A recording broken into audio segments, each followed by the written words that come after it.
Hello and welcome to Wednesday Workbench number 2. So many of you responded to the first one that I thought it would be fun to actually keep it up and make it a regular thing.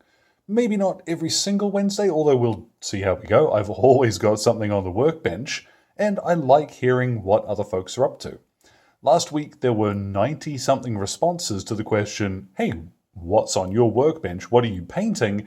And what was interesting to me was so many of you mentioned different games.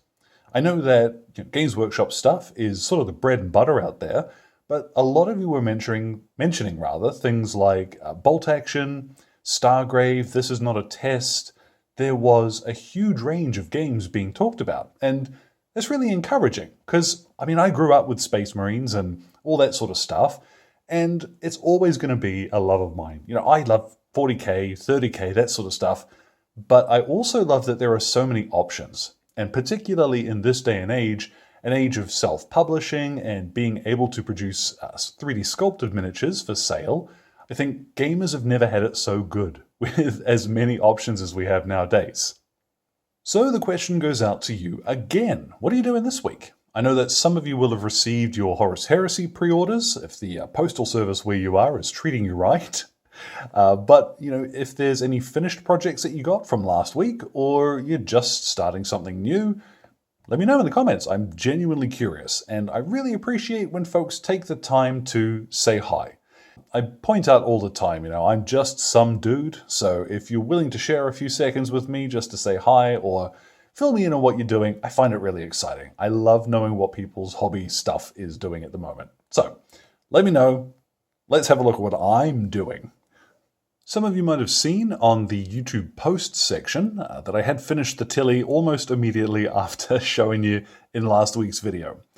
This one took about an hour and a half, 2 hours to paint, and it's all of my usual techniques. Really quick, just shades wash and a dry brush, a little bit of stippling of dust. Now, why I've brought this one out to show you it finished is you'll see this grizzly lurking in the background here. I have it in mind. I want to be the only guy in the world who's doing a New Zealand Conflict 47 army. And I think I might still hold that. If somebody else out there is doing a Kiwi army for Conflict 47, I would be really curious to see it.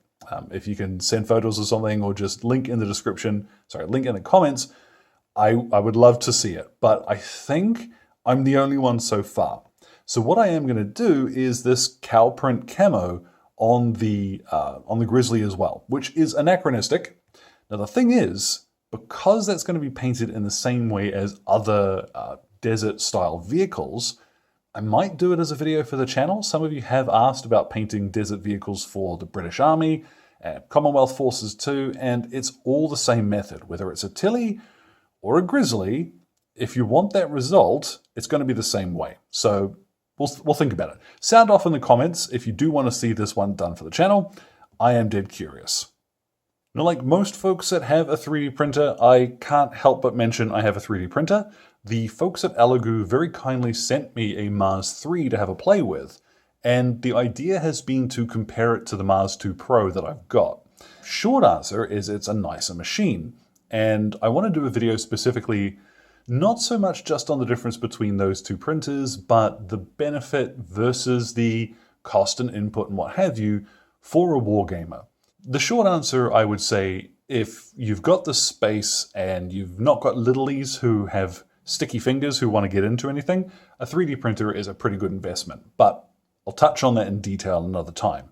This fella here, he is mostly Reptilian Overlords parts. And if you don't have a printer, they do have licensed printers worldwide. So follow along to their website, you'll be able to find those sources there. And the arms on this guy are from the Maker's Cult, because I was curious to see what these sort of las rifle looking things would look like on the Reptilian Overlord stuff. And that's pretty cool. I do like that look. Probably not going to do a video specifically on this dude, but I did want to show off just playing around with parts, which to me is one of the cool parts of having a printer. You just have an odd idea. You can throw a few bits on, 3 or 4 hours later, without paying for shipping, you can play around. So that's kind of cool. And on a related note, when it comes to 3D printing, the Price of Crowns number 3, which is Hessen, Darmstadt, and Würzburg armies, 3D printable from Piano War Games. Just delivered the STLs. These are gorgeous. The really cool thing about these two, they're also available in metal.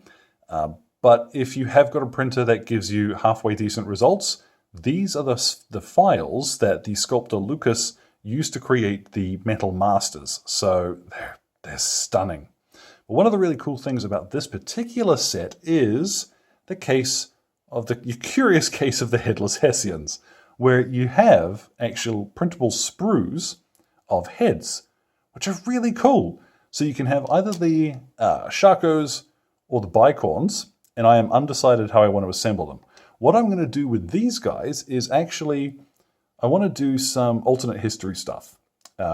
It's a little old-fashioned now. Not a lot of folks kind of do it, but the imagination concept of just making up a country in Central or Western Europe and painting it up how you want. So I'm going to have a fool around with these guys. And yeah, alternate history, I think, is something which is kind of untapped, except in the World War II era. So I do want to have a play around with that. I'll show you those once I've had something done there. And finally, the last printed thing I want to show you is this hedgehog. This is from... I love him so much. He's so cute. His little teeth and he's going to get you. This is from Goonmaster Games. I'll make sure the links to all of these are in the description. But I am so looking forward to painting something so absolutely bonkers. A few of you have asked over the years about burrows and badgers, which is cute critters clobbering one another. And this guy seems to fit that sort of look. He's just so neat. You know, I'm really looking forward to painting him. So then finally, smack dab in the center there, you'll see the Death Guard Terminator from the latest painting video. And why him? Well, when I went looking for the Cataphracti Terminators that I knew I had, I discovered there were a few sprues in my bits box which I had not touched for a couple of years. I'd picked up Burning of Prospero and a couple of other things over the years, and it turns out I'm sitting on about 30 unassembled Mark III Marines. It's almost the same again in Mark IV, a bunch of Tartaros Terminators, so I've accidentally got a Heresy army waiting to be assembled. So I'm really tempted to go with Death Guard. I'm genuinely curious if there's anything specific that folks would want to see. If you want to see a build log. When it came to the New Zealand army that I did for Bolt Action, I didn't really take a lot of notes except to put pictures up on Twitter. Maybe I could do the same thing again with some Death Guard. And yeah, man, Mark III armor is the coolest. Don't let anybody tell you otherwise. So that's it for this week. A glimpse at what I've got on the hobby table, the Walker, this hedgehog dude to look forward to. Oh, and I forgot. When I did the painting guide for the King Tiger, the team over at Battlefront very kindly sent along Panzergrenadier platoon as well. And I got to admit, I'm really looking forward to cracking these guys open and painting some 15mm troops. A few of you have asked previously about Flames of War and related 1/100 scale games. I don't think these are going to be terribly different to how I would paint larger figures, but if you've watched the Soviet motor rifles painting guide I did, there's a little bit of difference in style, which I think will be worth having a play around with. So look for this one in the next few days. These are going to be pretty cool, I think. I'm looking forward to doing them. So that is it. That's what's on the workbench this Wednesday. A couple of cool kits. This Walker, I'm looking forward to doing some personal hobby. So what are you up to? Have you finished something cool recently, or you've just got something on the workbench that you want to share? Pop them in the comments, say hi. And once again, thank you for your time, and you all enjoy the rest of your day.